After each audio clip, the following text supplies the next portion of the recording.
ఓం నమో భగవతే వాసుదేవాయ. మన సనాతన హిందూ పూజా విధానంలో ప్రతి క్రియ, ప్రతి ఆచారం కేవలం శరీర చర్య మాత్రమే కాదు, దివ్యమైన అంతరార్థాన్ని కలిగి ఉంటుంది. గంటలు మోగించడం నుండి దీపహారతి వరకు, ధూపం, కర్పూర హారతి నుండి పత్రం, పుష్పం, ఫలం సమర్పణ వరకు ప్రతి క్రియ మన హృదయాన్ని పవిత్రం చేసి పరమాత్మతో ఏకమయ్యే మార్గాన్ని చూపిస్తుంది. ఇప్పుడు ఆ పూజా విధానంలోని ప్రతి క్రియలో దాగి ఉన్న ఆధ్యాత్మిక రహస్యాన్ని ఒక్కొక్కటిగా తెలుసుకుందాం. గంటలు. దేవాలయాల్లో పూజా సమయంలో గంటలు వాయిస్తారు. దీనివల్ల రెండు విధాల ప్రయోజనం ఉంది. ఒకటి, బయటి ప్రపంచంలో శబ్దాలు లోపలికి ప్రవేశించకుండా చేయడం. రెండవది, మనసును దేవుని మీదకి మళ్లించడంలో తోడ్పడుతుంది.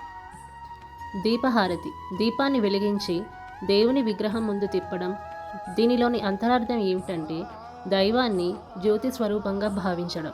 దైవమే కాంతి. ఆ సమయంలో భక్తుల భావన ఈ విధంగా ఉంటుంది: స్వామి, నీవే ఈ విశ్వంలో స్వయం ప్రభవమైన జ్యోతివి. సూర్యుడు, చంద్రుడు అన్నీ వీటిలోని తేజస్సు. కాంతివి నీవే. నీ దివ్య కాంతిచే మాలోని చీకటిని తొలగించి మా బుద్ధిని ప్రభావితం చేయి అని. ధూపం. భగవంతుని ముందు పరిమళాలు వెదజల్లే అగరవత్తులను వెలిగిస్తాము. వాటి సువాసనలు అన్ని దిక్కులా వ్యాపిస్తాయి. వీటి ధూపం క్రిమి సంహారినిగా కూడా పనిచేస్తుంది. భగవంతుడు సర్వవ్యాపి, విశ్వమంతా నిండియున్నాడు అన్న భావన అందరిలో కలిగి ఉంటుంది. ఈ విషయం అక్కడ ఉన్న వారందరికీ మాటిమాటికి గుర్తు చేసినట్లు అవుతుంది. కర్పూర హారతి.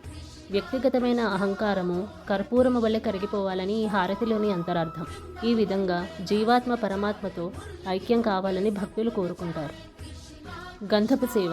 ఈ సేవలో చాలా అర్థం ఉంది. భగవంతుని విగ్రహానికి పూయడానికి గంధాన్ని మెత్తగా నూరుతారు.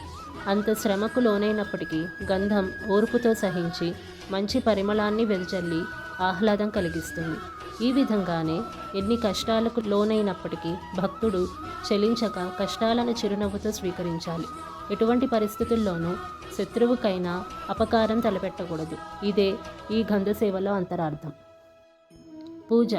దేవునికి పత్రం, పుష్పం, ఫలం, తోయం అనే వాటిని భక్తులు పూజలో సమర్పిస్తారు. కానీ భగవంతునికి వీటితో పని లేదు. నిజానికి ఏ విధమైన వస్తువులు భక్తులు సమర్పించాలని భగవంతుడు కోరడు. కానీ ఆ అర్పణలో ఎంతో పరమార్థం ఉంది. పత్రం. ఇది త్రిగుణాలతో కూడుకున్నది. పూజలో దీనిని భగవంతుడికి అర్పిస్తాడు. పుష్పం. ఇది హృదయంతో సమానం. ఇక్కడ పుష్పం అంటే చెట్ల మీద పూచే పువ్వు అనే అర్థం కాదు.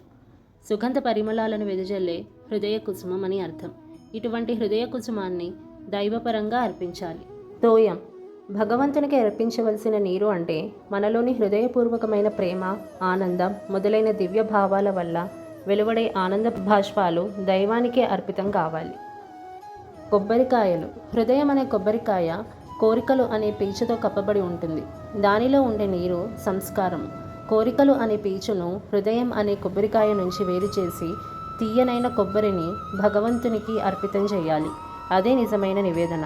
లోపల సంస్కారము అనేవి ఉన్నంతకాలం హృదయం శరీరాన్ని కదలకుండా అంటిపెట్టుకుని ఉంటుంది. హృదయం అనే కొబ్బరికాయను పీచు అనే కోరిక వాసన వదలదు. మనం చేసే పనులను విత్తనాలతో పోలుస్తారు.